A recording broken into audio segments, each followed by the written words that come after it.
அஸ்ஸலாமு அலைக்கும் வரஹ்மத்துல்லாஹி வரகாத்துஹு. வணக்கம். குட் ஈவினிங் பிள்ளைகள். சரி, இந்த 2027 அதோட 2028லையும் ஜாயின் பண்ணிருக்கீங்க. இந்த ரெண்டு பேஜுக்குமே நாம ஒண்டா சேர்த்து கம்பராமாயணத்தை கொண்டு போறோம் என்ன. அதுல பிள்ளைகள் நம்ம லாஸ்டாக கம்பராமாயணம் 11 பாடல் வரைக்கும் பார்த்தோம்னு நினைக்கிறேன்.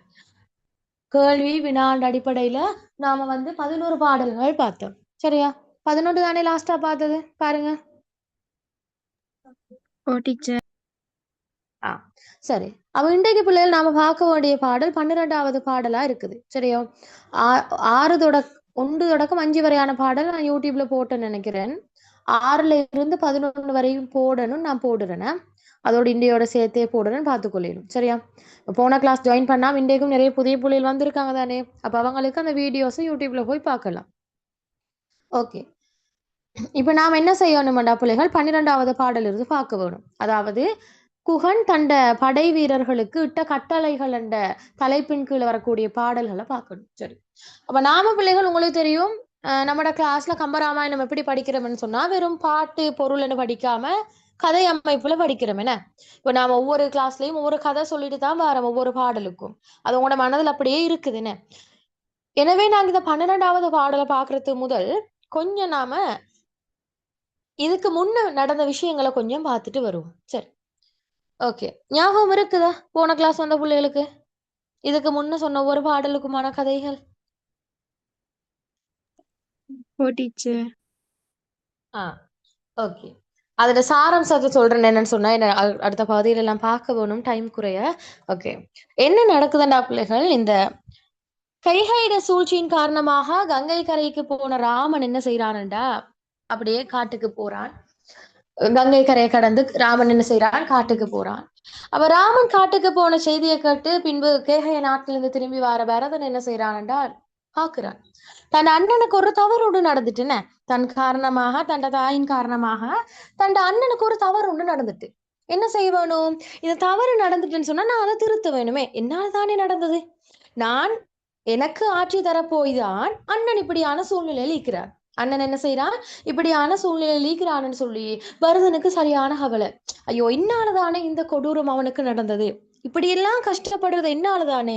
எனவே தன் அண்ணன் இப்படி கஷ்டப்படுத்தலான்னு சொல்லி அவன் என்ன செய்யறான்டா, தன் படை பரிவாரங்கள் பட்டாளத்தையே கூட்டிக் கொண்டு கங்கை கரையை கடந்து என்ன காட்டுக்கு பாக்குறான். சரி, அப்ப இவன் பிள்ளைகள் வார வழி முழுக்க கவலையோட வாரான், நினைச்சு நினைச்சு வாரான். என்ன செஞ்சாலும் தன் அண்ணனுக்கு நான் துரோகம் செஞ்சுட்டேனே அப்படின்னு சொல்லி அப்படி நினைச்சு நினைச்சு வரும் பொழுதும் இந்த என்ன நடக்குதுண்டா, பரதன் படை பட்டாளத்தோட வடகரையில் இருக்கிறான். இந்த சீனை காணுற யாருண்டா, தென்கரையில் இருக்கிற குகன் பாக்குறான். குகன் என்னண்டா பிள்ளைகள், கங்கை கரையிட தென்கரையில தன் வேடர்களை அப்படியே நிறுத்திட்டு அவன் நீக்கிறான். ஏன் காரணம்டா, ராமனுக்கு பாதுகாப்பு கொடுக்க. ஏனென்றா ராமன் ஒரு அரசகுமாரன், என்ன செஞ்சாலும் அவன் தாம் மேற்கொள்ள வந்தவனா இருந்தாலும் அவன் என்ன ஒரு சக்கரவர்த்தியினுடைய மகன், எந்நேரத்திலும் அவனுக்கு ஆபத்துக்கள் நிகழலாம். எனவே குகன் என்ன செய்யறா, ராமனை காட்டுக்கு அனுப்பி பத்திரமா இருக்க சொல்லிட்டு அந்த காட்டிட எல்லை புறத்துல இவன் என்ன செய்யறான்டா, தன் படை வீரர்களை கொண்டு பாதுகாப்பா இருக்கிறான். யாராச்சும் ஏதாச்சும் இவன் எதிர்க்க வராங்களா அல்லது ராமனுக்கு ஏதும் தொந்தரவுகள் இருக்குதான்னு அவதானிச்சுட்டு இருக்கிறான். அப்படியான டைம்ல குகன் கொஞ்சம் பாக்குறான், என்னடா இது சரியில்லை, என்னமோ நடக்குதே. கங்கையோட வடகரையில கூட்டம் கூட்டமா இருக்குது என்று பார்த்தேன். இவன் ஒரு டவுட்ல தான் பாக்குறேன், அது யாரு வந்திருக்குது என்று அப்படியே உற்று நோக்கும் பொழுதோ அவனுக்கு விளங்குது பரதன் படைகளோட வந்திருக்கிறான் என்று. பரதன் போன கோலம் எங்களுக்கு தான் தெரியும் பிள்ளைகள், கண்ணீரும் கம்பளையுமாக வழி முழு கழுது கொண்டு போனான். அது எங்களுக்கு தெரியும், குகனுக்கு தெரியுமா? குகனுக்கு தெரியாது.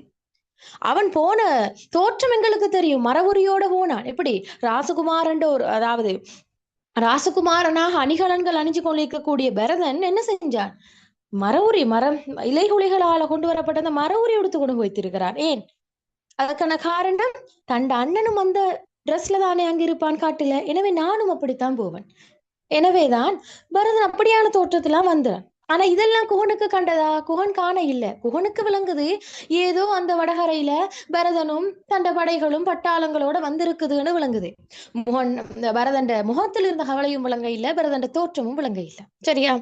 அப்போ குகன் என்ன செஞ்சிட்டான்டா, பரதனை தப்பு கணக்கு போட்டுட்டான், தவறாக நினைச்சிட்டான். என்னடா இவன், ஆஹ் அந்த அண்ணனுக்கு கிடைக்க வேண்டிய அரசாட்சியை கூட பறிச்சுட்டு இப்ப நீ இப்படி கஷ்டப்பட்டு காட்டுல அனுப்பி போட்டுட்டு அந்த அண்ணனை கொலை செய்யறதுக்காகவே இவன் வந்திருக்கிறான் தானே.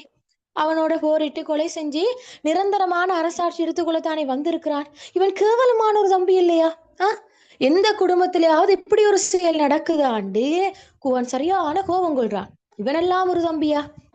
இவனுக்கா ராமன் அண்ணன் ஆயிருக்கிறான்னு சொல்லி பரதன் மேல சரியான கோபம். என்னடா உண்ட நாடும் வேணா நீயும் வேணாமண்டு அரசாட்சியே பறிகொடுத்து வந்தவன் எந்த ராமன்? அந்த ராமனை கூட நீ நிம்மதியாக விட்டு வைக்கிற இல்லையேன்னு சொல்லி சரியான கோபத்துல கோன் என்ன செய்யறானண்டா தன் வேடுவ வீரர்கள் அழைக்கிறான். அழைத்து வீர வார்த்தைகள் இப்ப சொல்ல தொடங்க போறான். அப்ப 11வது பாடல் வரைக்கும் நாம பார்த்தது என்னண்டா அவன் சொல்றான், வேடுவ வீரர்களை என்ன நோக்கி வாங்க. இப்ப அவன் கட்டளை விட போறான் தானே. ஏன்னா சரியான கோபத்தில் இருந்தான். கோபத்தில் இருக்கும்போது குகன் சொல்றான், பரதன் என்ன படைகள் கொண்டு வந்தா என்ன? இந்த படைகள் எல்லாம் எனக்கு சிம்பிள் விஷயம். நான் இவங்களை சாப்பிட்டு போட்டுருவன். பாம்பு எப்படி எலிகளை சாப்பிடுமோ அது போல நான் இவங்களை சாப்பிட்டு போட்டுருவேன் சொல்லி இவன் வீரப்பாக கதைச்சான் தான். என்னதான் வீரமாக கதைச்சாலும் கூட பரதனுக்கு அதையும் தாண்டி ஒரு கோபம் இருந்தது. என்ன செஞ்சாலும் ராமன் என்பவன் தன் உயிர் துணைவன். அவனுக்கு ஒரு குற்றம் அவனுக்கு ஒரு துன்பம் நடக்க விடையிலுமா ஏலாண்டு சொல்லி கோன் பாக்குறான். சரிவார் இல்ல, உடனே வேடுவர்களை கூப்பிடணும்னு சொல்லி இவன் கூவி அழைக்கிறான். வேடுவ வீரர்களே எல்லாரும் என்ன நோக்கி வாங்க, நான் கட்டளையோடு தரப்போறேன்னு சொல்லி சொன்ன உடனே வேடர்கள் எல்லாம் என்ன செய்யறாங்கடா அடிச்சு புடிச்சு வாராங்க குகனுக்கிட்ட. ஏன்? குகன் வேடர்களுக்கு தலைவன் தானே. எனவே தலைவன் சொன்னான் கீழ் இருக்கிற ஆக்கள் எல்லாம் கேட்டுக்கொள்ளணும். எனவே வீரர்கள் எல்லாம் என்ன செய்யறாங்கடா இதோ வருகிறேன்னு சொல்லி அடிச்சு புடிச்சிட்டு வாராங்க குகனுக்கிட்ட. இதுவரைக்குமான பகுதிதான் 11வது பாடல் வரையும் இருக்குது. 11வது பாடல் என்ன நடக்குது? குகன் கூவி அழைத்த உடனே என்ன செய்தது? வேடுவர்கள் எல்லாம் அப்படியே குகனோட தென்கரையில அடையிறாங்க.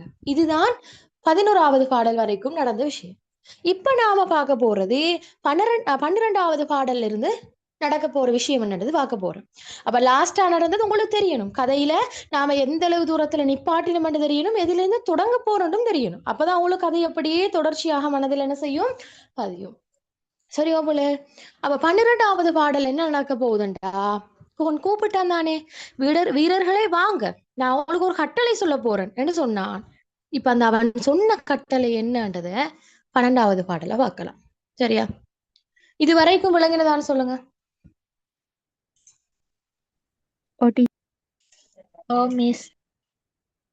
புது பிள்ளைகள் வந்திருக்கிறீங்க, உங்களுக்கு கிளியர் என்ன சொல்லுங்க.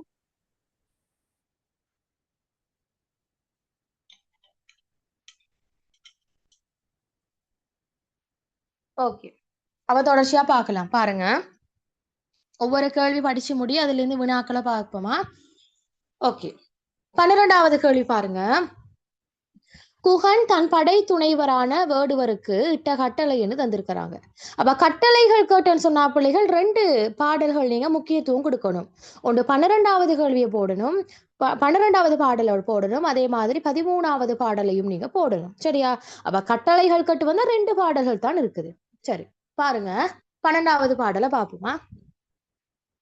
தோன்றிய புளிஞ்சரை நோக்கி சூழ்ச்சியால் ஊன்றிய சேனையை உம்பரேற்றுதற்கு இன்றைய உயிர் துணைவர் கீகுவான் ஆன்ற பேரரசு நீர் அமைதீராம் என்றான்.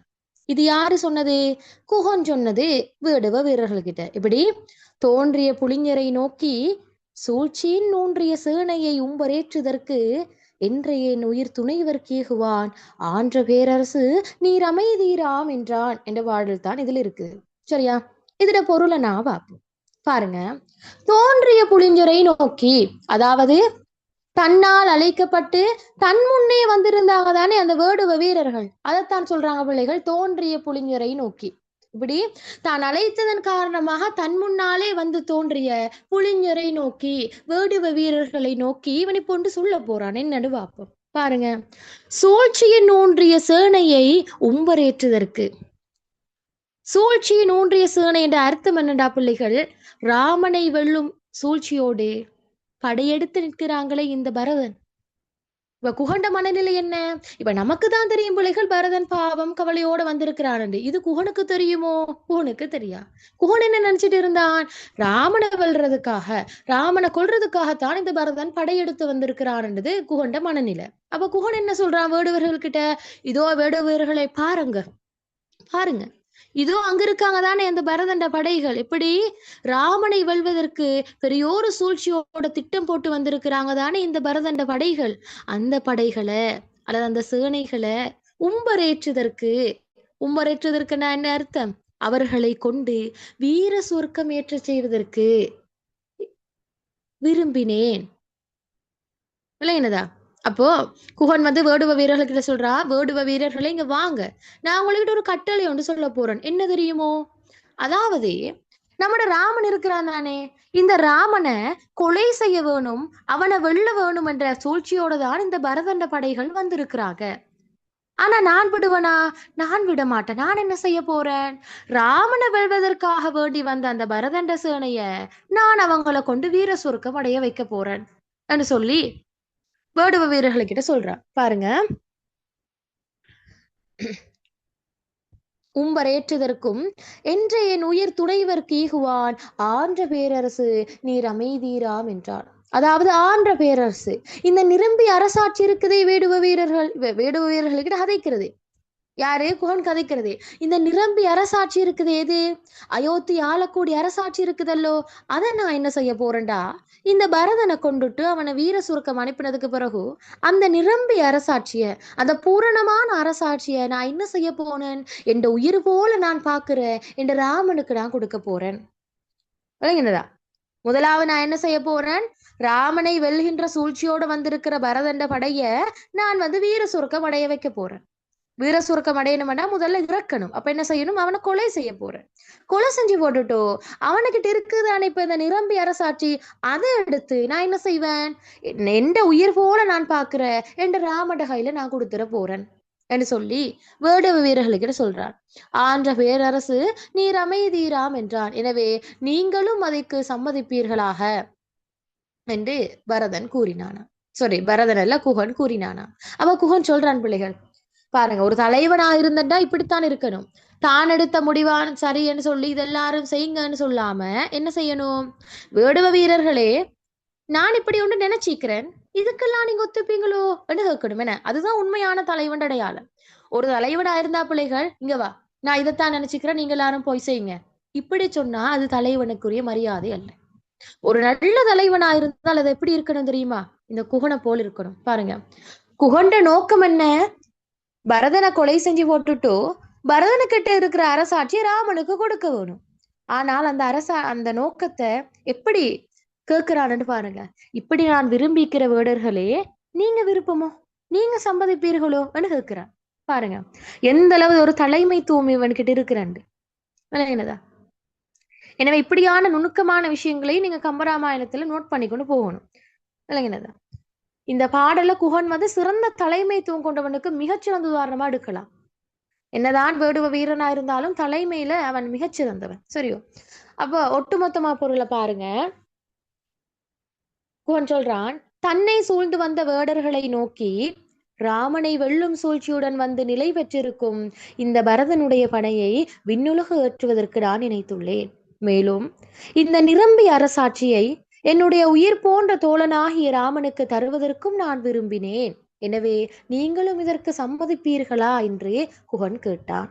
இதுதான் இந்த 12வது பாடல்ட பொருள். சரி, இன்றைக்கு நான் பார்த்த பாடல முதலாவது பாடலா இருக்குது. சரியோ? இதுட பொருள் விளங்கினதான்னு பாருங்க. இங்க புளிஞர் என்று சொல்றது வேடுவர்கள். சரியா? ஆன்ற பேரரசு என்றால் நிரம்பிய அரசாட்சி. சரியா? சூழ்ச்சி என்றால் என்ன? நான் சொல்றேன் தானே, வஞ்சகம் பொருந்திய சூழ்ச்சிகளோடு வாரண்டு. சேனை என்றால் படைகள். உம்பர் என்றால் வீர சுரக்கம். சரியா? துணைவன் என்று சொல்றீங்கன்னா ராமனுக்கு. எனவே இப்படியான விடயங்களையும் நோட் பண்ணிட்டு வாங்க. அப்ப இந்த பொருள் உங்களுக்கு கிளியரா இருக்குதுன்னு சொன்னா சொல்லலாம். இதுல வரக்கூடிய கேள்விகள் எங்களுக்கு இனி பார்க்கலாம்.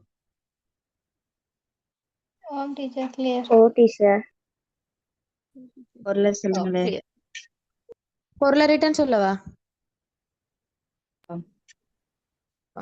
பாருங்க, தோன்றிய புளிஞ்சரை நோக்கி, தனக்கு முன்னே வந்து தோன்றிய வேடுவ வீரர்களை நோக்கி, இப்படி இயல்பாவே பொருளிடுங்க. சூழ்ச்சியில் ஊன்றிய சேனையை உம்பரேற்றுவதற்கு, ராமனை வெல்லும் சூழ்ச்சியுடன் வந்துள்ள சேனையை உம்பரேற்றுவதற்கு, விண்ணுலகத்துக்கு அல்லது வீர சுவர்க்கத்துக்கு அனுப்புவதற்கும் என்று என் உயிர் துணைவர்க்கு ஈகுவான் ஆன்ற பேரரசு என்று சொல்றான். ஆன்ற பேரரசை முன்னுக்கு கொண்டு வாங்க. அப்ப ஆன்ற பேரரசு இந்த நிரம்பி அரசாட்சியை என்று என் உயிர் துணைவர்க்கு ஈகுவான், என்னுடைய உயிர் தோழனாகிய ராமனுக்கு தருவதற்கு நான் விரும்பியுள்ளேன். அமைதீராம் என்றான். இதற்கு நீங்களும் விரும்புகிறீர்களா என்று கேட்டான். இதுதான் இந்த பாடல்ல பொருள். விளங்கினதா?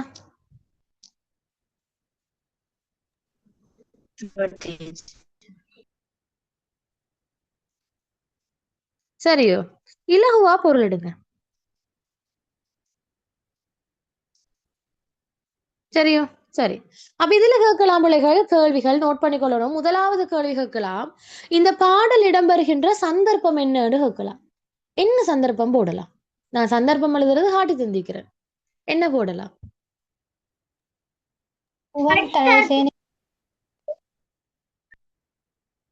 ஆ, சொல்லுங்க. என்ன சொல்லலாம்? குகனால் அழைக்கப்பட்டு, என்னது, தன்னால் அழைக்கப்பட்டு தன் முன்னே வந்து நிற்கின்ற வேடு வீரர்களுக்கு குகனிட்ட கட்டளை அல்லது குகன் கட்டளையிட்ட சந்தர்ப்பம் அது கொடுக்கணும். எப்படி? குகனால் அழைக்கப்பட்டு தனக்கு முன்னே வந்து தோன்றிய வேடுவ வீரர்களுக்கு குகன் கட்டளையிட்ட சந்தர்ப்பம் என்று கொடுக்கணும். சரியா? சந்தர்ப்பம் எழுதுறது விளங்கினதோ? அதாவது பாடல்ல என்ன விஷயம் நடந்ததோ அதைத்தான் இப்ப நீங்க சந்தர்ப்பமா மாத்துறீங்க. இவ்வாறுங்க, இந்த பாடல் என்ன நடந்தது? குகன் கட்டளை ஒன்று இடுறான். யாருக்கு? வேடுவ வீரர்களுக்கு. அப்ப நீங்க என்ன சொல்லணும்? குகனால் அழைக்கப்பட்டு குகனுக்கு முன் வந்து தோன்றிய அல்லது குகனுக்கு முன் அல்லது தனக்கு முன் வந்து தோன்றிய வேடுவ வீரர்களுக்கு குகன் கட்டளையிட்ட சந்தர்ப்பம் என்று கொடுக்கணும். விளங்கினதா? ஓ டீச்சர் டீச்சர் கேள்வி கேட்கக்குள்ள ஃபுல் பாடலையும் ஃப்ரண்டா கேட்பாங்க. ஃபுல் பாடலையும் தந்துட்டு தான் கேட்பாங்க. இது 12 மார்க்ஸ் தானே, ஃபுல் பாடலையும் தந்துட்டு தான் கேட்பாங்க. சரியா? டீச்சர். ஓகே. ரெண்டாவது கேட்கலாம் பிள்ளைகள், இங்கு குகனுக்கு ராமன் மீதான அன்பு எவ்வாறு வெளிப்படுகின்றது என்று கேட்கலாம். குகனுக்கு ராமன் மீதான அன்பு எவ்வாறு வெளிப்படுகின்றது என்று கேட்கலாம். எப்படி வரும்? குகன் வந்து ராமனுக்காக பரதண்ட அவ்வளோ பெரிய படை அழிக்கிறதுக்கு முன் வந்தாரு. அவர் அந்த படை ராமண்ட படை அழிச்சு அவங்களுக்கு வீர சொர்க்கம் கொடுப்பேன்ட்டு வீரவத்தை வெரி குட். அதாவது பிள்ளைகள், உண்மையில எங்களுக்கு இன்னொருத்தர் மேல ஒரு அளவு கடந்த அன்பு கொண்டு இருந்தால்தான் அவங்களுக்காக எதையுமே செய்ய வேண்டிய ஒரு எண்ணம் வரும். என்ன, நாங்க ஒருத்தர் மேல என்ன சொல்ற உயிரையே கொடுக்கக்கூடிய அளவுக்கு ஒரு அன்பு வச்சால்தான் அவங்களுக்காக எதையும் செய்யலாம் என்ற ஒரு துணிச்சல் ஒன்று வரும். அந்த துணிச்சல் குகனுக்கு வந்திருக்குது என்றால் அதற்கான காரணம் வேறொன்றும் இல்லை, அவன் அந்த அளவுக்கு ராமண்ட மேல் அன்பு வச்சிருக்கிறான். பாருங்க, அப்ப ராமண்ட மேல் அன்பு வைத்ததால தான் பிள்ளைகள் குகன் பரதனை எதிர்த்து போராடுறான். பரதனை எதிர்த்து அவனுக்கு வீர சுருக்கம் அனுப்புறேன் என்று கூறுவது ராமண்ட மீதான அன்பு இருந்ததன் காரணமாக. அது மட்டுமா? ராமனுக்கு அந்த நிரம்பி அரசாட்சியை பெற்றுக் கொடுப்பேன் என்று கூறினதும் ராமண்ட மேல் இருக்கிற அன்பின் காரணமாகத்தான் சொன்னது. எனவே இந்த ரெண்டு விஷயத்தை நீங்க கட்டாயம் சொல்லி இருக்கணும். சரியோ? ஓகே. அடுத்தது கேள்வி ஒன்று கேட்கலாம் பிள்ளைகள், இப்பாடலில் இடம்பெற்றுள்ள அணியினை இனங்கண்டு விளக்குகண்டு கேட்கலாம். என்ன அணி இருக்குது?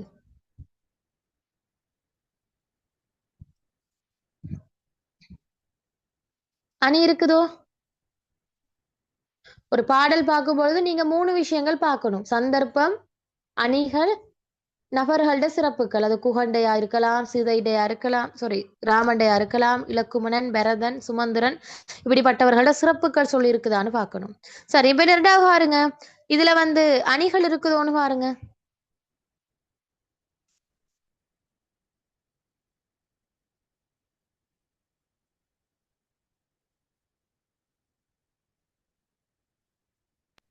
ஓ டீச்சர். எங்க இருக்குது? உயிர் போன்ற உவமையணி ராமன் உயிர் போன்ற ராமனை தன் தோழனாக குறிப்பிடுறாரு. அதாவது உயிர் போன்ற துணைவன் என்று சொல்றேன். அப்ப உயிர் போன்ற துணைவன் என்று சொல்றதால என்ன செய்யலாம்? இங்கன்னா உவமையன் இருக்குதுன்றதாக உங்களுக்கு எடுக்கலாம். சரியோ? ஓகே. 3வது கேள்வி கேட்கலாம் பிள்ளைகள். அப்ப நீங்க உவமானம் உவமையம் பொதுத்தன்மை போடணும். உவமானம் உயிர், உவமையம் துணைவன் ராமன், பொதுத்தன்மை என்ன? பொதுத்தன்மை என்ன வரும்?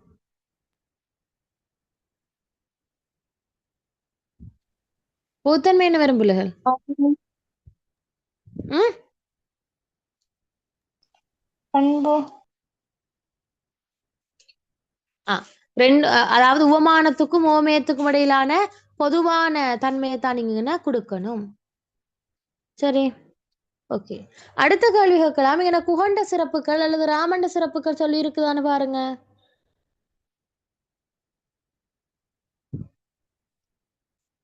சொல்லி இருக்குதா? இல்ல. சொல்லி இருக்குதா இங்க? இல்ல இல்ல. டீச்சர். சரி, அப்ப இதுல இருந்து கேள்வி கேட்டு வரலாம், சந்தர்ப்பம் கேட்டு வரலாம். ஓகே.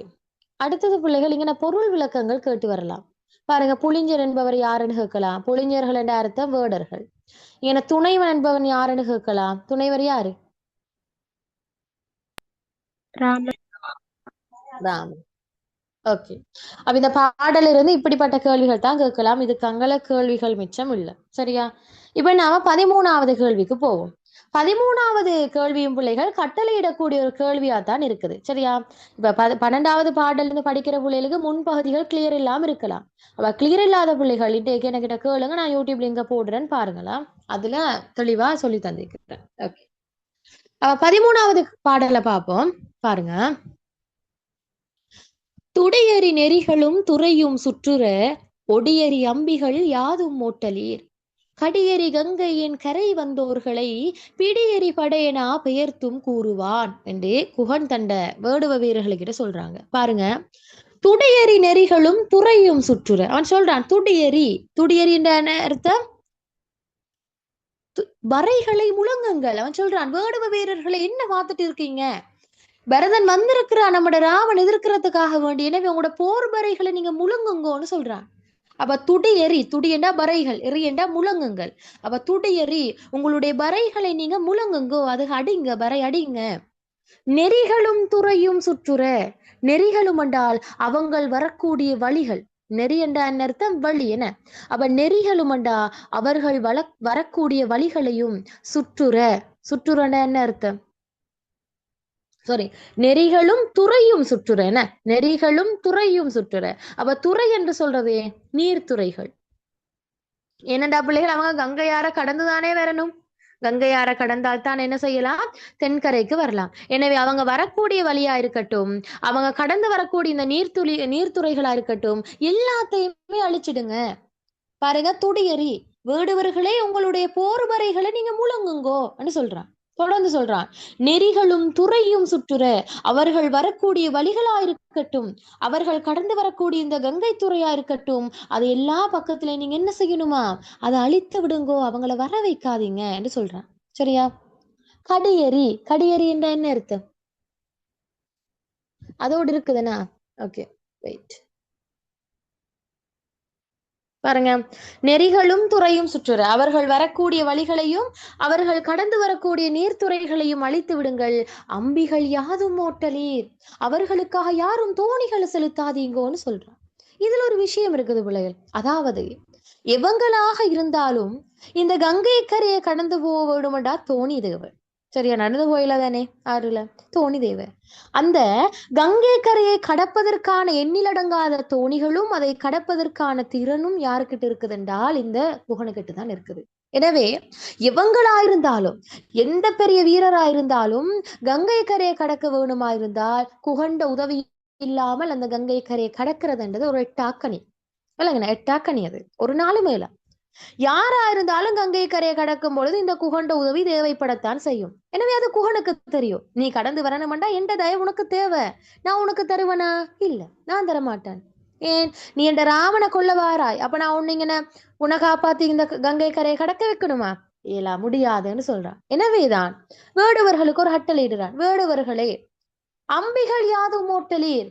இதோ வந்திருக்காங்க தானே இந்த பரதர்கள், அவங்களுக்காக வேண்டி நீங்க யாரும் தோணிகளை செலுத்தாதீங்க, அவங்க அப்படியே இருக்கட்டும்.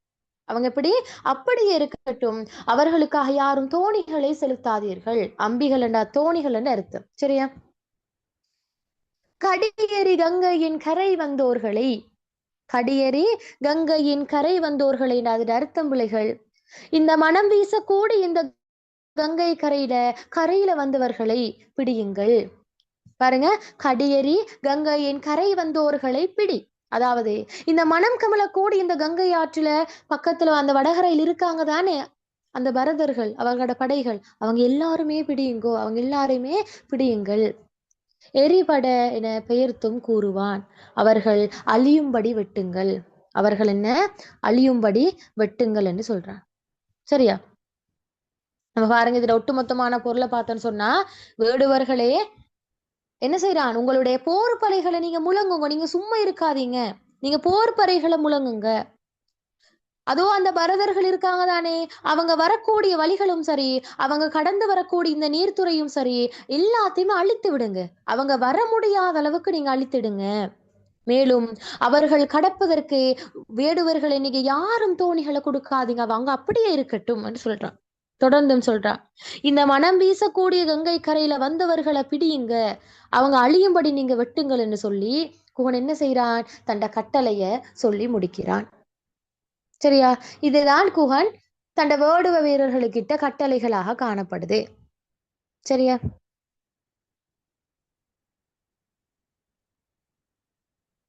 அப்ப துடியறி என்றா போர்ப்பறைகளை முழங்குங்கள், நெறி என்றா வழிகளும், துறை என்றா நீர்த்துறைகளும், சுற்றுற எல்லா பக்கங்களிலும் ஒடியறி அழித்து விடுங்கள். அம்பிகள் யாதும் ஓட்டலிர், தோணிகள் யாவற்றையும் செலுத்தாதீர்கள். கடியறி கங்கையின் கரை வந்தோர்கள், இந்த மனம் வீசக்கூடிய கங்கையிட கரையில வந்தவர்களை பிடியுங்கள். எரிபட அவர்கள் அழியும்படி வெட்டுங்கள் என பெயர்த்தும் கூறுவான். பெயர்த்தும் கூறுவான் என்றா என்ன? மீண்டும் கூறுகிறான். கோபம் தனியே இல்ல, தொடர்ந்தும் கூறுகிறான் நம்ம. சரியா? எனவே இதுதான் என்ன, குகன் தண்ட வேடுவ வீரர்களுக்கிட்ட கட்டளைகளாக காணப்படுது. இந்த பாட்டு விளங்கினதான் பாருங்க. ஓ டீச்சர்.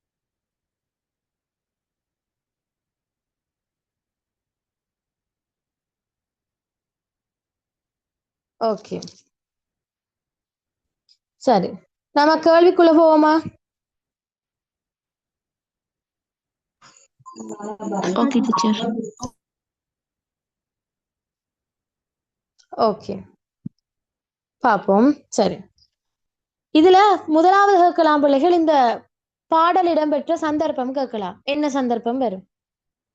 குகன் வேடுவர்களிடம் பரதனின் படையை அழிக்கும்படி கூறிய சந்தர்ப்பம். கட்டளையிட்ட சந்தர்ப்பம் என்று சொல்லணும்.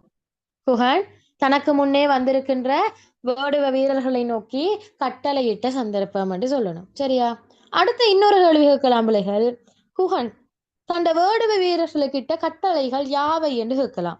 என்னென்ன கட்டளைகள் இட்டான் பிள்ளைகள்?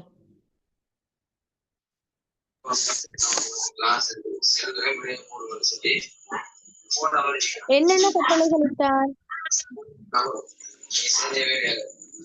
பரதண்ட படைக்கு கங்கை ஆற்ற தாண்ட இயலாத மாதிரி அவங்கள சுத்தி வளைச்சு அது எல்லாத்தையும் ஏலாமாக்க சொன்னான். கங்கை கரைய தாண்ட ஏலாமாக்குறவாறு செய்ய சொன்னான். ஓகே, வேற? வெரி குட், சொல்லுங்க, தொடர்ந்து சொல்லுங்கம்மா. வேற என்ன சொன்னான்? போர் பறைகளை முழங்குங்க. சொல்லுங்க. பரதன் அந்த கங்கை ஆற்ற தாண்ட வேணும்டா தோணிகள் வேணும். அதனால இந்த தோணிலே அப்படின்னா அந்த கங்கை ஆற்ற கடக்கிற தோணி இந்த குகண்ட வேடுவர்கிட்ட தான் இருக்கி. அதனால அந்த தோணிய அங்கால சைட் கொண்டு போவானாண்டான். Okay, very good. வேற?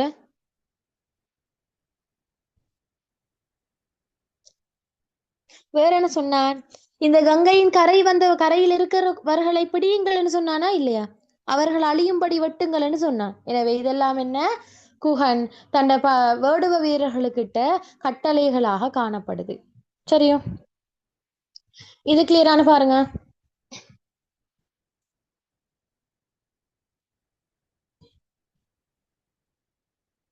கிளியரா பாருங்க பிள்ளைகள். அடுத்த கேள்வி போகலாம், நம்ம அடுத்த பாடலே போகலாம். ஓகே சரி, அப்ப நாம 13வது பாடலுக்கு போவோம், 14வது பாடலுக்கு போவோம். சரி, 14வது பாடல் காணப்படுத்தனே. என்னதுமா? இதுல உவமையணி காணப்படுத்தனே. எங்க இருக்குது? மனம் வீசக்கூடிய கங்கை நதிண்டு. மனம் வீசக்கூடிய கங்கை நதி என்று சொல்லி இருக்குதா, மனம் போன்ற கங்கை அப்படி சொல்லி இருக்குதா? மனம் வீசக்கூடிய கங்கை நதி என்று தானே சொல்லி இருக்குது. அப்ப இதுல அணி இருக்குதோ?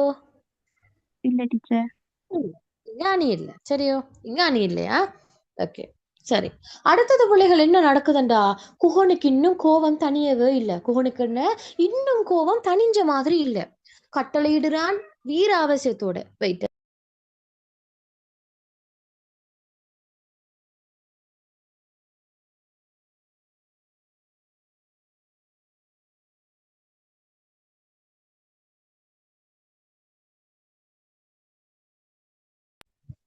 ஓகே சரியா, இப்ப 14வது பாடல் என்ன நடக்குதுண்டா பிள்ளைகள், குகண்ட கோபம் உச்ச மட்டத்துக்கு ஏறியவன் என்ன செய்யறான், ஈழாத மட்டுக்கு தன் வாயால் இருந்து வீர வார்த்தைகளை கதைக்க தொடங்குறான்.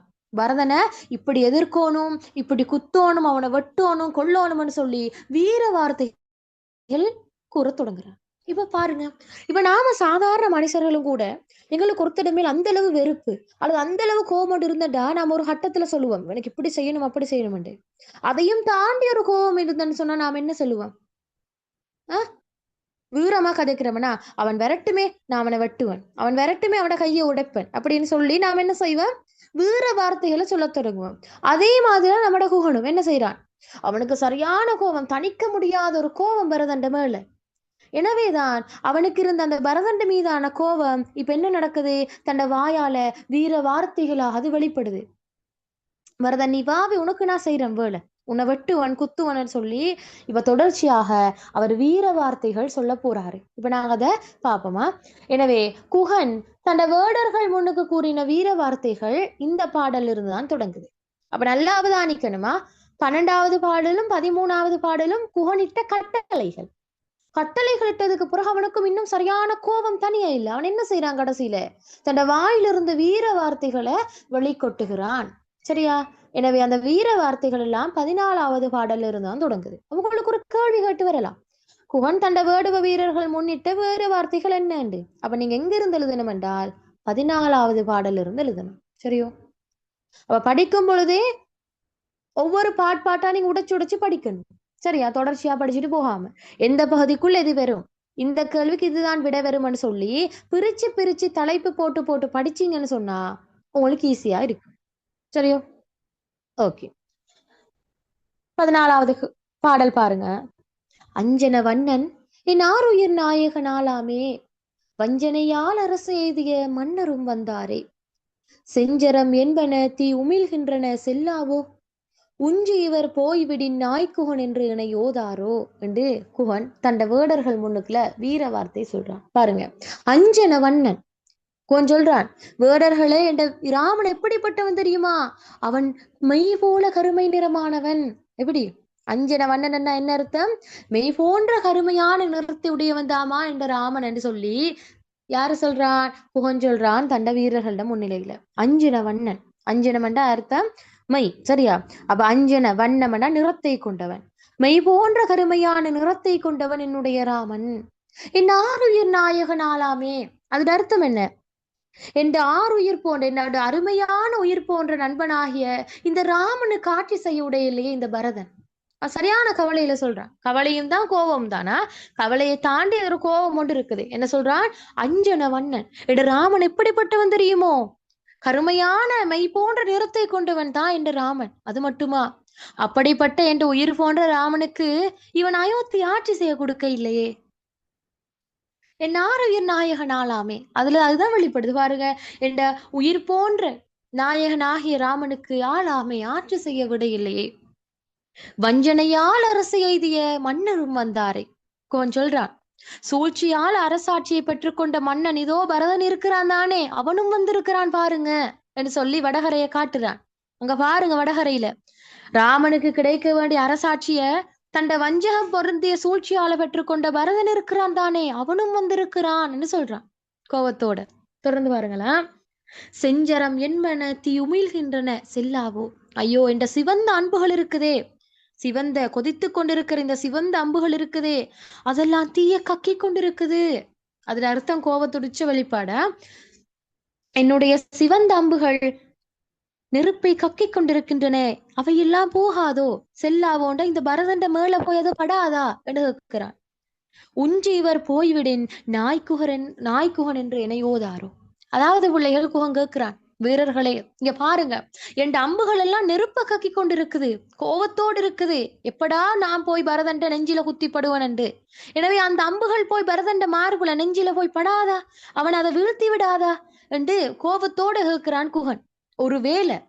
ஒருவேளை நான் அந்த பரதன் மீது வீசுகின்ற அம்புகள், ஒருவேளை அவன் தப்பி பிழைத்து விட்டண்டா, என்னுடைய அம்புக்கு யாரும் தப்பி போக மாட்டாங்க இலகுல, ஒருவேளை தப்பி போயிட்டேன்னு சொன்னா நாய்க்குகன் என்று நேச மாட்டாங்களா இந்த ஊர் மக்கள்?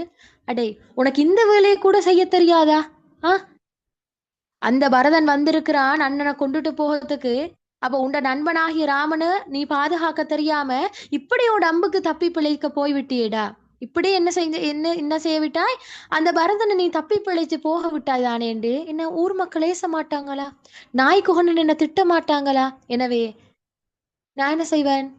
எனக்கெல்லாம் அந்த ஏச்செல்லாம் கேட்டுட்டே கேளா, நான் நிச்சயமாக பரதனை வீழ்த்துவேன் என்று சொல்லி மறைமுகமாக சொல்லிக் கொள்றான்.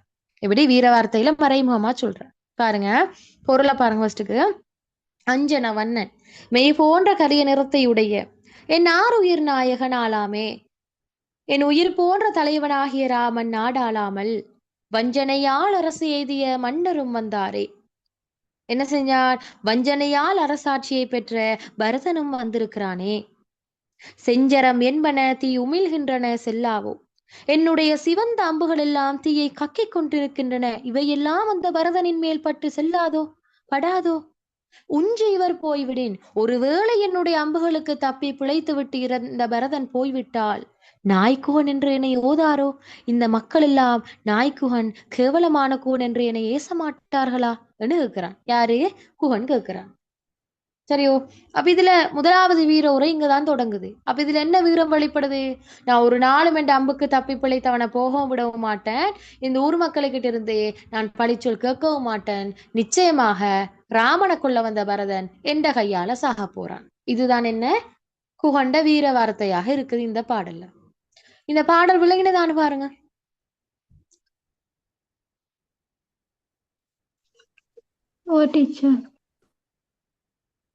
ஓகே, சரி. அப்ப இந்த பாடல்ல வரக்கூடிய கேள்விகள் பிள்ளைகள் இங்க கேட்கலாம். முதலாவது கேட்கலாம் என்னன்னா, இந்த பாடல் இடம்பெற்ற சந்தர்ப்பம் என்னன்னு கேட்கலாம். என்ன சந்தர்ப்பம் வரும்? குகன் தன் சேனைகளுக்கு கூறிய வீர வார்த்தை. அப்படியே ஷோர்ட்டா கொஞ்சம் சொல்லாம நாங்க கொஞ்சம் அதை மெருகூட்டி சொல்லலாம். எப்படி? பரதனது படைகளை கண்டு கோபமடைந்த குகன் தனது வேடுவ வீரர்கள் முன்னிலையில் வீர வார்த்தை உணர்த்திய சந்தர்ப்பம். 2 மார்க்ஸ் தானே கேட்கிறான். அப்ப நாங்க 2 மார்க்ஸ் தகுந்த மாதிரி எழுதணும். எப்படி சொல்லலாம்? பரதனது படைகளை கண்டு கோபமடைந்த குகன் தண்ட வேடுவ வீரர்கள் முன்னிலையில் வீர வார்த்தை உணர்த்திய சந்தர்ப்பம். இதுதான் இதோட சந்தர்ப்பம். இப்படி நீங்க சந்தர்ப்பம் எழுதினண்டா இதே சந்தர்ப்பத்தை உங்களுக்கு எந்த பாடல் வரைக்கும் பயன்படுத்தலாம்? எத்தனை பாடல் முடியும் வரைக்கும் யூஸ் பண்ணலாம்ல? வீர வார்த்தைகளோட அந்த பகுதி முடியும் வரையில உங்களுக்கு இந்த சந்தர்ப்பத்தை பொதுவாக யூஸ் பண்ணலாம். இல்லைங்கதா? பயன்படுத்தலாம். அதை விளங்கினதா? இந்த சந்தர்ப்பம் வீர உரைகளுக்குள்ள வரும். அப்ப வீர உரை பகுதியிலிருந்து எந்த பாடல் வந்தாலும் உங்களுக்கு இந்த சந்தர்ப்பத்தை போடலாம். ஏன் இது நாம பொதுவா சொல்லிக்கிறோம். என்ன பாருங்க, பரதனது படைகளை கண்டு சீற்றம் கொண்ட குகன் அல்லது கோபமடைந்த குகன் தனது வேடுவ வீரர்கள் முன்னிலையில் வீர வார்த்தை உணர்த்திய சந்தர்ப்பம். இதுதான். விளங்கினதா? ஓகே. அடுத்தது பிள்ளைகள் இதுல இன்னொரு கேள்வி கேட்கலாம். இந்த பாடலில் ராமனது சிறப்புகள் என்னன்னு கேட்கலாம். என்ன சிறப்புகள்? மெய் போன்ற கருமையான இதமுடைய ஓகே, மெய் போன்ற கருமையான நிறத்தை உடையவன். வேற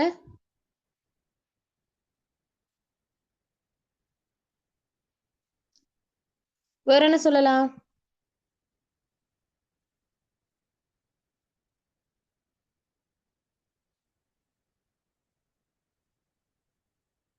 வேற என்ன சொல்லலாம்? கேள்வி என்ன? இப்பாடலில் இடம்பெற்றுள்ள ராமனது சிறப்புகள் என்னன்னு கேட்டிருக்குது.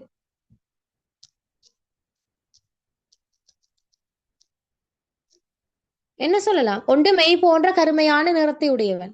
அடுத்து என்ன? குகண்ட உயிர்த்தோழன். குகண்ட உயிர் தோழனா இருக்கிறதும் ராமட சிறப்பா சொல்லலாம் என்ன?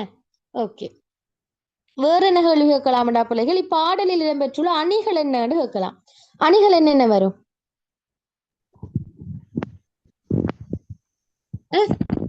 அணிகள் என்னென்ன அணிகள் வரும்? உவமை அணி இருக்குதுன்னு பாருங்க, இருக்குதாண்டு? உவமை அணி இருக்குது. இந்த இடத்துல இருக்குது.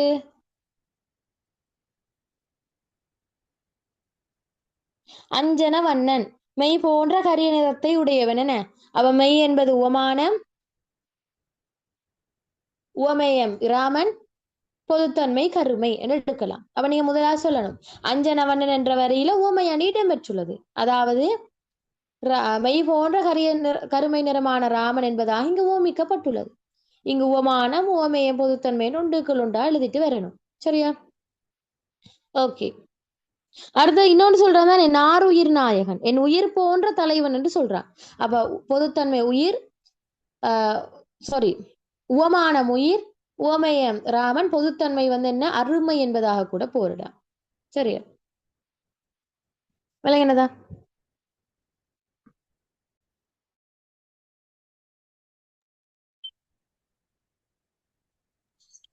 அது கிளியரான பாருங்க. ஓகே, அடுத்தது கேட்கலாம், குகன் தண்ட வேடுவ வீரர்கள் முன்னிலையில் உணர்த்திய வீர வார்த்தைகள் என்னன்னு கேட்கலாம். என்னென்ன வீர வார்த்தைகள்? வீர வார்த்தையை கேட்டா இந்த பந்தியே நீங்க எழுதணும் என்ன? வீர வார்த்தைகள் கேட்டா இந்த பந்தியில நடந்த சம்பவத்தை நீங்க அப்படியே சொல்லி காட்ட வேணும். சரி, ஓகே, அப்ப இதுல வரக்கூடிய கேள்விகள் பார்த்தாச்சு. சரி, அடுத்தது 15வது பாடலுக்கு போவோம் பாருங்க. சரி, ஆள நெடுந்துரை யாரு கடந்து இவர் போவாரோ, வேல நடும்படை கண்டு விளங்கிடும் வில்லாலோ, தோழமை என்று அவர் சொல்லிய சொல் ஒரு சொல் அன்றோ, ஏழமை வேடன் நிறந்திலன் என்று இணையேசாரோ. இதுதான் 15வது பாடல். சரியோ? இப்ப குகன் சொல்றான் பாருங்க, ஆழ நெடுந்துரை ஆறு கடந்து இவர் போவாரோ. அதாவது ஆழ நெடுந்துரை, ஆழமும் நீளமும் கொண்ட இந்த அலைகளை கொண்ட இந்த கங்கையாறு. ஆழ நெடுந்துரை, ஆழன ஆழமும், நெடுகண்டா நீண்ட, திரை என்ற அலைகள். எனவே ஆழமும் நீண்டதுமான அலைகளை கொண்ட இந்த கங்கையாற்ற என்னுடைய உதவி இல்லாமல் இவன் கடந்து போய் விடுவானோ என்று கேட்கிறான். ஏனண்டா எந்த உதவி இல்லாமல் கங்கையை கடப்பது என்பது எட்டாக்கணி, யாருக்குமே இயலாது. எனவே எந்த உதவி இல்லாமல் இவன் எப்படிமா கடந்து போவான் கேட்கிறான். யாருக்கிட்ட? வீரர்களுக்கு கிட்ட கேட்கிறான். எப்படி இவன் போவான் என்று கேட்கிறான். வேல நெடும்படை கண்டு விளங்கிடும் வில்லாலோ. இதோ இந்த பரதன் பெரிய பெரிய யானை படைகளை கொண்டு வந்திருக்கிறான் தானே. வேலம்டா யானைகள், நெடும்படைனா நீண்ட படைகள். எனவே பெரிய யானை படைகளை கண்டு இவன் கொண்டு வந்து நிறுத்தினதுக்கு அதை கண்டு புறமுது காட்டி ஓடக்கூடிய வில் வீரனா நான் இப்படிப்பட்டவன். நானே வேடர்களுக்கு தலைவன். அது மட்டுமா, எனக்கு முன்னால் எத்தனை ஆயிரம் படைகள் கொண்டு வந்து நிறுந்தாலும் நான் தளர மாட்டேன். எனவே இப்படிப்பட்ட வீரமுள்ள நான் இவன் இந்த யானை படைகளை கண்டு நான் பயந்தோட போறேனா? ஒரு நாளும் இல்லை என்று சொல்றான். பாருங்க, வேல நெடும்படை கண்டு விளங்கிடும் வில்லாலும், இந்த பெரிய யானை படையை கண்டு அஞ்சி ஒதுங்கி ஓடும் வில் வீரனானான். இவர் பெரிய பெரிய 60,000 மக்குரோனிகள் கொண்டு வந்து நிறுத்தின வழிக்கு நான் பயப்பட போறேனா? நான் பயப்பட மாட்டேன் என்று சொல்றான். தொடர்ந்தும் சொல்றான், தோழமை என்று அவர் சொல்லிய சொல் ஒரு சொல்லன்றோ. வீரர்களை உங்களுக்கு தெரியுமோ? ராமன் அண்டே சொல்லிட்டான், குகன் நீ எனக்கு தோழன், நான் உனக்கு நண்பன். என்ன, நீ எனக்கு தோழன் என்று அந்த ராமபுரான் சொன்னான் தானே, ஒரு ஒப்பற்ற சொல். அது ஒரு நல்ல ஒப்பற்ற சொல் அல்லவா? எங்கேயாச்சும் சொல்வாங்களா யாரும்? ராமன் என்பவன் அரசகுமாரன், ஒரு அரச குடும்பத்தில புதல்வன். ஆனா நான் யாரு? சாதாரண படகோட்டி, சாதாரண வீடுவன். ஆனால் என்ன பார்த்தும் கூட அந்த ராமன் நீ எனக்கு தோழன் என்று சொன்னான் தானே, அதெல்லாம் ஒப்பற்ற சொல்லல்லவா? இவ்வளோ கட்டி காக்க வேண்டிய சொல். அது யாராச்சும் சொல்லுவாங்களா அப்படி? ஒரு மன்னர் பரம்பரை சேர்ந்த ஒருத்தர் சாதாரண வேடுவனுக்கு பார்த்து நீ எனக்கு நண்பன் என்று சொல்லுவாங்களா? ஒரு நாளும் சொல்ல மாட்டாங்க. ஆனா இந்த ராமன் சொன்னான். எனவே அந்த ராமன் சொன்ன அந்த ஒப்பற்ற சொல்ல நான் பாதுகாக்க இல்லைன்னு சொன்னா, நான் என்ன பாதுகாக்க இல்லைன்னு சொன்னா, ஏழமை வேடன் நிரந்தலன் என்று என்னையே சாரோ. ஏழை இவ்வேடன் இவ்வாறு மானங்கெட்டு வாழ்வதை விட செத்து போக கூடாதா, இருந்திருக்க கூடாதா என்று என்னை மக்கள் ஏச மாட்டாங்களா என்று கேட்கிறேன். பாருங்க, மிகவும் ஆழமும் நீளமும் கொண்ட இந்த கங்கையாற்றை என்னுடைய உதவி இல்லாமல் இவன் எப்படி கடந்து போவான் என்று கேட்கிறான். தொடர்ந்து கேட்கிறான், இவன் இப்படி பெரிய நெடுமையான இந்த யானை படைகளை கொண்டு நிறுத்தினதுக்கு அதை கண்டு பயந்து ஓடக்கூடிய வில்வீரனானான். நான் அப்படி ஓட மாட்டேன் சொல்லி போட்டுட்டு கடைசியா சொல்றான், உங்களுக்கு தெரியுமோ, அரசகுமாரனா இருக்கிற ராமன் சாதாரண வேடனாகி என்ன பார்த்து நீ எனக்கு தோழன் என்று சொல்லிட்டு போயிட்டான். அப்படி அவன் சொன்னது ஒரு ஒப்பற்ற சொல் தானே, யாராச்சும் சொல்லுவாங்களோ அப்படி? இல்ல. எனவே அந்த ஒப்பற்ற சொல்ல நான் மதிச்சு, ஒப்பற்ற சொல்லன நான் மதிச்சு அதே அதன்படி நான் நடக்க இல்லைன்னு சொன்னா, ராமனுக்கு நான் பாதுகாப்பு கொடுக்க இல்லைன்னு சொன்னா, என்ன இந்த மக்கள் ஏச மாட்டாங்களோ? பாரு, நீ வேடனா இருந்தாலும் கூட உன்னையும் மதிச்சு உன்னை தோழனாக ஏற்றுக்கொண்ட ராமனுக்கு நீ இதான் செய்த வேலைன்னு சொல்லி என்ன மக்கள் ஏச மாட்டாங்களா என்று இவர் கேட்கிறான். எனவே இதிலிருந்து தெரிய வருது என்னண்டா, நான் ஒரு நாளும் என்ன மக்கள் ஏசுற மாதிரி நான் நடந்து கொள்ளவும் மாட்டேன், ராமனுக்கு ஆபத்துக்கள் வரவும் விட மாட்டேன், அந்த பரதனை என்ன செய்வேன், அடியோடு அழித்து விடுவேன் என்றதுதான் இவர் வீர வார்த்தையா இருக்கிறது. சரியா? 15வது பாடல் விளங்கினதான்னு பாருங்க. ஓ டீச்சர். ஓகே, சரி, 16வது பாடலுக்கு போவோம் பாருங்க. சரி, ஷேர் பண்ணிட்டு வரேன் பாருங்க. ஃபர்ஸ்ட் பாடலை வாசிட்டு அது பொருளை பார்ப்போமா, அப்பதான் உங்களுக்கு கொஞ்சம் தெளிவொண்டு இருக்கும். பாருங்க, முன்னவன் என்று நினைந்திலன் மொயம்புலி அண்ணான் ஓர் பின்னவன் நின்றன நின்றிலன் அன்னவை பேசானேல் எண்ணிவன் என்ன இகழ்ந்தது இவ்வெள்ளை கடந்து அன்றோ மன்னவர் நெஞ்சினில் வேடர் விடும் சரம்பாயாவோ அப்படின்னு கேட்கிறான். பாருங்க, கேட்கிறான் யாருகிட்ட? வேடுவ வீரர்கள்கிட்ட கேட்கிறான். முன்னவன் என்று நினைந்திரன். வேடுவ வீரர்களை இந்த கூத்த கொஞ்சம் பாருங்களேன். எப்படி? வேடுவ வீரர்களை இந்த கூத்த கொஞ்சம் பாருங்க. இந்த பரதன் இப்படி பெரிய பெரிய படைகளை எல்லாம் கூட்டிட்டு வந்து ராமனை படையெடுக்க வந்திருக்கிறான் தானே, இவன் கொஞ்சம் கூட யோசிக்கிற இல்லையா? நான் படையெடுத்து வாரது எதிரியோட இல்ல, தண்ட அண்ணனோடு தான் படையெடுத்து வாரான். எனவே தண்ட ராமன் தனக்கு முன்னே விருந்தவன் என்றதை இவன் நினைக்க இல்லையா? இவன் இப்படி வந்திருக்கிறான் என்று வேடுவர்களுக்கிட்ட இருக்கிறான். முன்னவன் என்று நினைந்திலன். ராமன் தனக்கு முன்னே பிறந்தவன் என்பதை பரதன் நினைக்கவில்லை. மொயம்புலி அண்ணான் ஓர் பின்னவன் நின்றன நின்றிலன். சரி, அதை கூட விடேன், சரிதான். ராவனுக்கு பின்னால பெரிய வலிமையான புலிய போல இலக்குமணன் ஒருத்தன் இருக்கிறானே, அவனை வச்சுட்டு நான் இப்படி ராமன் எதிர்க்க போறேன்னு கூட நினைக்க இல்லையா? இலக்குமணன் எப்படிப்பட்ட வீரம், புலிய போனவன் என்றா சொல்ல வேணுமா? அப்ப புலிய ஒத்த சாயலையுடைய புலியிட வீரத்துக்கு ஒப்பான இலக்குமணன் ஒருத்தன் இருக்கிறான் ராமனுக்கு பின்னால என்று கூட அவன் பயப்பட இல்லையே, இப்படி போர் தொடுக்க வந்திருக்கிறானே என்று கேட்கிறான். யாரு? குவங்க இருக்கிறான். சரி, அண்ணவை பேசானல். சரி, அது அவங்களோட அண்ணன் தம்பி பிரச்சனைனா அங்க அதை பத்தி பேச தேவையில்லை. பரதன் ராமன் அண்ணனா கூட நினைக்கவும் இல்லை, இலக்குமணன் இருக்கிறான்னு கூட நினைக்க இல்லை. சரி, அதை நாம விடுவோமே.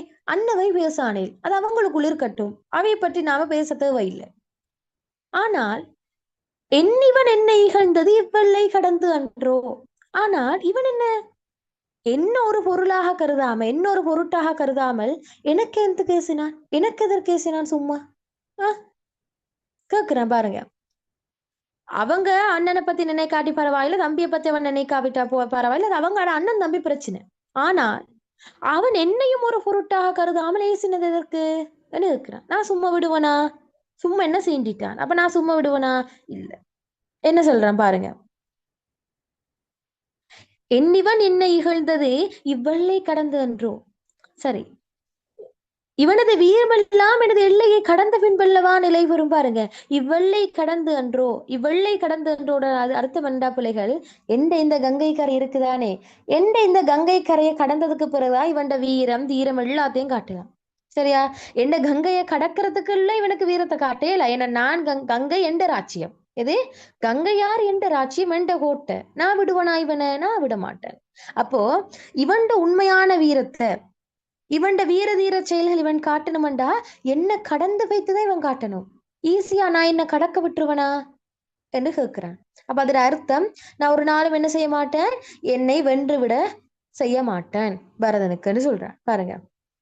எனவே இவன் வீரமெல்லாம் எனது கங்கை கரையை கடந்த பின்பல்லவா நிலை பெறும். மன்னவர் நெஞ்சினில் வேடர் விடும் சரம் வாயாவோ. இதோ வந்திருக்காங்க தானே இந்த மன்னர்கள். இந்த மன்னர்களோட நெஞ்சில எங்கட வேடர்களாகி நீங்க விடக்கூடிய அம்புகள் வைத்து படாதா? நிச்சயம் படும் என்று சொல்லி வீரர்களுக்கிட்ட சொல்றான். அப்ப முன்னிலிருந்து வாங்க. முன்னவன் என்று நினைந்தலன் பரதன் ராமனை தனக்கு முன்னே பிறந்தவன் என்று நினைக்கவில்லை.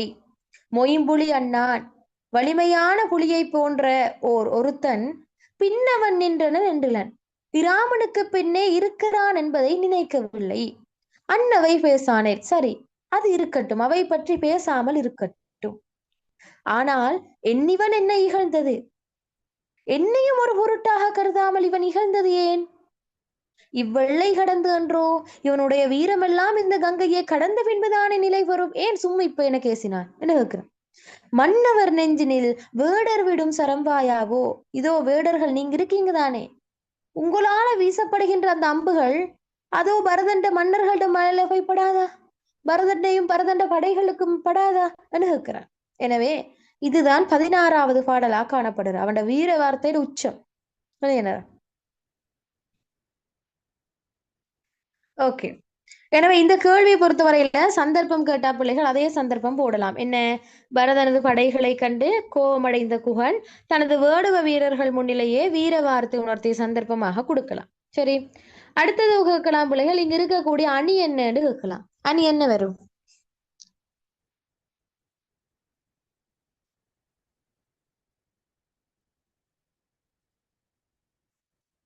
என்ன அணி இருக்குது பிள்ளைகள்? உவமை அணி இருக்குதா இல்லையா? பாருங்க, மொயம்புலி அண்ணான் இருக்குதுன்னா கவிக்கலாம். மொயம்புலி அண்ணான் என்ன? வலிமையான புலியை போன்ற இலக்குமணன். சரியோ? ஓகே, அடுத்து கேட்கலாம், குகன் தண்ட வேடுவ வீரர்கள் முன்னிலையில் உணர்த்தி வீர வார்த்தை என்ன? அப்ப வீர வார்த்தை கேட்டா இந்த பாடலை நீங்க தொகுத்து எழுதணும். சரியா?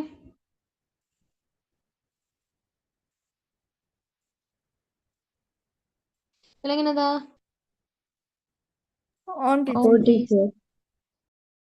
ஓகே, 17வது பாடல் பார்ப்போம். பாருங்க,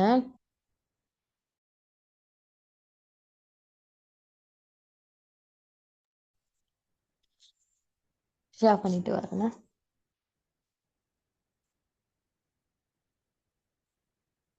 சரி, பாருங்க. பாவமும் நின்ற பெரும்பலியும் பகை நண்போடும் ஏவமும் என்பவை மண்ணுலகு ஆள்பவர் என்னாரோ. ஆவது போக என் ஆறுயிர் தோழமை தந்தான் மேல் போவது சேனையும் மாறுயிரும் கொடுப்போ என்றோ. அழகா கேட்கிறான். இதுல மிகப்பெரிய கருத்து இருக்குதா பாருங்க. முதலாவது கேட்கிறான், மண்ணுலகு ஆள்பவர். இந்த பூலோகத்தை ஆட்சி செய்யக்கூடிய மன்னர்கள் இருக்காங்க தானே, வேடர்கள்கிட்ட கேட்கிறான். வேடர்கள், இந்த பூலோகத்தை ஆட்சி செய்யக்கூடிய மன்னர்கள் இருக்காங்க தானே, இவங்க தான் ஒரு செயலை செய்கின்ற பொழுதோ பாவமும், தான் செய்யற செயல் பாவத்தை உண்டாகக்கூடியதா என்று நினைக்க மாட்டாங்களா? நின்ற பெரும்பழியும். இந்த பாவத்தை செஞ்சால் எனக்கு பழி வந்து சேருமோன்றதை கூட நினைக்க மாட்டாங்களா இவங்க? சொன்னது கேட்கிறான். பகை நண்போடும் நான் ஒரு போருக்கு செல்லும் போது இவர்தான் என்ற பகைவர், இவர்தான் என்ற நண்பர், எனவே இவரோடு நான் போரிடக்கூடாது, பகைவராக இருக்கக்கூடிய இவரோடு தான் நான் எதிர்க்கணும் என்று இவங்க நினைக்க மாட்டாங்களா? ஏவமும் என்பவை இவையற்றை எல்லாம் செஞ்சால் குற்றம் உண்டாகும் என்பதை, ஏவமண்டா குற்றம், ஏவமும் என்பவை மண்ணுலக ஆள்பவர் என்னாரோ, இந்த பூலோகத்தை ஆட்சி செய்யக்கூடிய அரசர்கள் என்ன மாட்டாங்களா என்று கேட்கிறார். அதுல அர்த்தம் என்னடா பிள்ளைகள் கோங்குகிறான் வேடன். வேடர்களே, இந்த பரதன் இருக்கான் தானே, இப்ப அரசாட்சியை பற்றி இருக்கிற பரதன் இருக்கிறான் தானே, இவன் உண்மையிலே நினைச்சு பார்க்க இல்லையா? அடே, நான் போரிட வாரது தண்ட பகைவனோட அல்ல, இவ்வளோ காலமும் தண்ட அண்ணனா இருந்த ராமனோட. எனவே தண்ட அண்ணனோட ஒரு தம்பி போர் செய்ய போறது ஒரு பாவம் என்று இவன் நினைக்க இல்லையா? அது மட்டும் இல்லாம தண்ட அண்ணனோட போர் செஞ்சால் அது எனக்கு பழிச்சொல் ஏற்படுத்தும் என்று கூட நினைக்க இல்லையா? அதனால மக்கள் எல்லாம் எனக்கு பழி சொல்லுவாங்கன்னு பார்க்க இல்லையா? தான் போரிடச் செல்வது தண்ட பகைவனா அல்லது தண்ட நண்பனாடு கூட இவன் நினைக்கிற இல்லையா என்று கேட்கிறான் குகன். அதுக்கு தான் சொல்றான் மண்ணுலக ஆள்பவர்.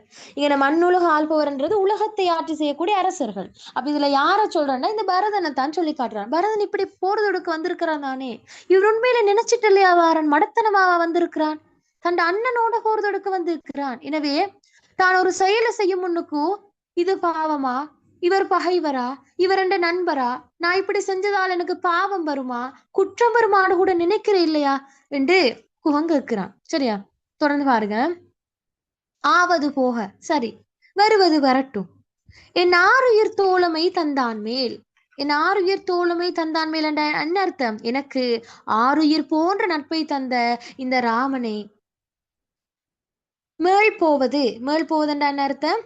பரதன் போர் தொடுக்க போவது அல்லது அழிக்க செல்வதே சேனையும் ஆறுயிரும் கொடுவோயன்றோ, தமது படைகளையும் அரிய உயிரையும் உடன் கொண்டு போன பின்பல்லவா என்று இருக்கிறான். அவங்க பரதன் யாரு? பரதனை பத்தி குகன் சொல்றான் வேடன்கள்கிட்ட. பாருங்க, பரதன் இப்படி ஒன்றுமே நினைக்காம தானா போருக்கு வந்திருக்கிறான். சரி, இவன் வந்துட்டான் தானே, இனி வருவது வரட்டும், ரெண்டு ஆள் ஒன்று நாம பார்ப்போம். இப்ப இவன் என்ன செஞ்சிருக்கிறான்? ராமண்ட மேல போர் தொடுக்க வந்திருக்கிறான். எனவே இவன் ராமனோட போரிட போவது எங்களையும் எங்களுடைய படைகளையும் கொண்டு போன பின்பல்லவா. எனவே நாங்க ஈஸியா விட்டுருவோமா? இல்ல, நாங்க என்ன செய்ய விட மாட்டோம், அப்படி ஈஸியா விட மாட்டோம். ரெண்டு ஆள் ஒன்று பார்த்துட்டு தான் அனுப்புவோம்னு சொல்லி இங்கன்னா வீர வார்த்தை கதைச்சிக்கிறான். யாரு? குகன் கதைச்சிக்கிறான். இதை பாட விலங்குதானு பாருங்க. ஆம் டீச்சர். ஓகே, சரி, 18வது பாடல போ பாருங்க. அதே போல தொகுத்தே நான் கேள்வி போடுறேன்னா. சரி, ஓகே. 18வது கேள்வி பாருங்க பிள்ளைகள். அருந்தவம் என் துணையால இவன் புவியாழ்வானோ, மருந்து அணி நன்று உயிர் வெண்புகழ் கொண்டு பின்மாயேனோ, பொருந்திய கேண்மை உகந்தவர் தம்மோடு போகாதே, இருந்தது நன்று கலிக்குவன் என் கடன் நின்றாடே என்று சொல்றான். பாருங்களா, இதுல என்ன பொருள் இருக்குதுன்னு பார்ப்போம். என் துணை, என்னுடைய துணைவன் யாரு? ராமன் இருக்கிறான் தானே. அருந்தவம் என் துணையால, காட்டிலே என்னுடைய தலைவனான இந்த ராமன் அரிய தவத்தினை மேற்கொண்டிருக்க கஷ்டப்படுறான். கஷ்டப்பட்டு தவத்தை மேற்கொண்டிருக்க இவன் புவியாழ்வானோ, இந்த பரதன் இருக்கிறான் தானே, இவன் இலகுவாக ஆட்சி செய்ய விடுவனானான்? இல்ல. எந்த ராமன் என்னன்றா அரசாட்சி பொறுப்பு கிடைச்சும் சூழ்ச்சியால் அது தட்டி பறிக்கப்பட்டு இப்ப காட்டில் அவதிப்படுறான். அப்ப அவன் அங்க கஷ்டப்பட்டு கொண்டிருக்க சூழ்ச்சியால் அந்த அரசாட்சியப்பட்ட பரதனை இவன் புவியாளுவானோ, நாளை ஆளை விட்டுருவனா என்று கேட்கிறான். தொடர்ந்து பாருங்க. மருந்து அணின் அன்ற உயிர், என்ற உயிர் இருக்குதே, என்ற உடம்புலோடு இந்த உயிர் இருக்குதே, இந்த உயிர் எனக்கு பெருமதி அல்ல. இந்த உயிர் என்ன? எனக்கு அமிர்தம் அல்ல. தேவலோகத்திலிருந்து கிடைக்கிற அந்த அமிர்தம் மாதிரி எனக்கு என்ற உயிர் என்ன பெருமதி இல்லை. அது ராமனுக்காக போனால் கூட நான் சந்தோஷப்படுவேன் என்று சொல்றான். பாருங்க, மருந்து அணின் அன்ற உயிர் வன்புகழ் கொண்டு பின்மாயேனோ. அப்ப அவன் சொல்றான் என்னண்டா, உயிர் எனக்கு அமிர்தம் அல்ல, உயிர் எனக்கெல்லாம் இந்த பெரிய விஷயம் ஒன்று அல்ல, நான் பயப்பட மாட்டேன். என்ன? எனவே அந்த உயிரை ராமனுக்காக பரதனை எதிர்த்து உயிர் நீத்து பெரும் புகழ் பெற்றான் என்ற அந்த புகழை நான் எடுக்க மாட்டேனோ என்று கேட்கிறேன். எனக்கு உயிர் எனக்கு பெருமதி ஒன்று இல்லை, எனவே அந்த உயிரை நான் ராமனுக்கு கொடுப்பதற்கு தயாரா இருக்கிறேன். எனவேதான் ராமனுக்காக பரதனை எதிர்த்து இறந்து விட்டான் குகன் என்ற அந்த மாபெரும் புகழை நான் அடைய மாட்டேனோ? எனக்கு அது போதுமே. தன் நண்பனுக்காக இப்ப ஊர் மக்கள் எல்லாம் சொல்லுவாங்க, பாருங்க இப்படி ஒண்ணு நடந்தன்னா பேசுவாங்க, பாருங்க இப்படியெல்லாம் நண்பன் இருக்கலாமா? தண்ட நண்பனுக்காக தண்ட உயிரையே தியாகம் செஞ்சானே குகன் என்று சொல்லி பிற்காலத்துல மக்கள் பேசுவாங்களே. இப்ப நான் பரதனோட போரிட்டு இருந்தேன்னு சொன்னா, அப்படிப்பட்ட புகழை நான் எடுக்க மாட்டேனா? எடுப்பேன் தானே, எனக்கு அது போதுமே என்று சொல்றேன். தொடர்ந்து பாருங்க. பொருந்திய கேண்மை உகந்தவர் தம்மோடு போகாதே. பொருந்திய கேண்மை என்றால் இந்த உண்மையான நட்ப உகந்தவர் தம்மோடு போகாதே, மகிழ்ந்து அளித்த ராமனோடு போகாமல் இருந்தது நன்று. எது? இந்த உண்மையான நட்பு எனக்கு தந்த ராமனோட நான் காட்டுக்கு செல்லாமல் இருந்தது, எங்க இந்த தென்கரையில இருந்ததும் நல்லதுதான். ஏனென்றால் நன்று கலிக்குவனின் கடை நின்றாடே. அப்பதானே என்னுடைய கடமை இன்றே செய்து முடிக்கலாம். என்ன கடமை? அதாவது பிள்ளைகள், ராமனுக்காக பரதனோடு போரிட்டு பரதனை அழிப்பதுதான் இவனுடைய கடமை. இவன் சொல்றான் நல்ல காலம். என்ன இவன் சொல்றான்? நல்ல காலம் இந்த ராமனோட நான் காட்டுக்கு போகாமல் இருந்தது. காட்டுக்கு போனா எனக்கு இங்க நடக்கிற விஷயம் தெரிஞ்சிருக்குமா? இல்ல, ஒன்றும் நடந்திருக்காது, தெரிஞ்சிருக்காது. எனவே அவனோடு நான் காட்டுக்கு போகாமல் இந்த தென்கரையில் இருந்ததும் நல்லதுதான். என்ன, பரதன் ஈஸியா கொண்டுட்டு எனக்கு போகலாம். எனவேதான் ராமனோடு போகாமல் நான் இங்கு இருந்ததும் நன்றதே. எனவே என்னுடைய கடமையை நான் இப்பொழுதே செய்ய போகிறேன் என்று சொல்லி தன்னை வேடவ வீரர்கள் முன்னிலையில வீரத்தோடு இவன் கதைக்கிறான். சரியா? இதுதான் 18வது பாடல். இந்த பாடலோட பொருள் விளங்கினார் பாருங்க.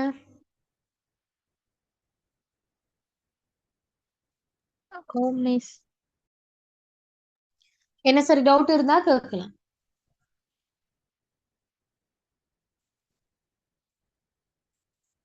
டீச்சர் மறுபடியும் சொல்லுங்களே.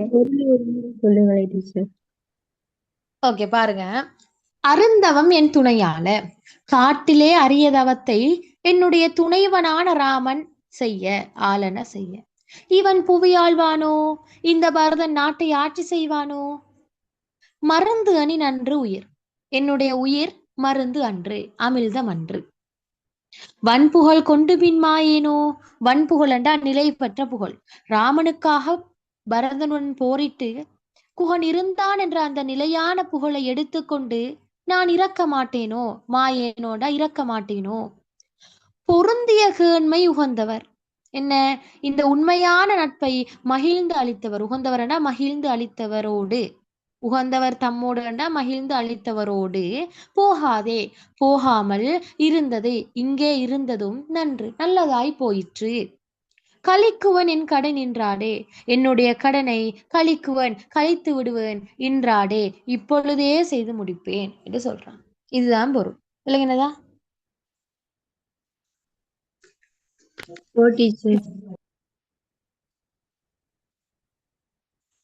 ஓகே.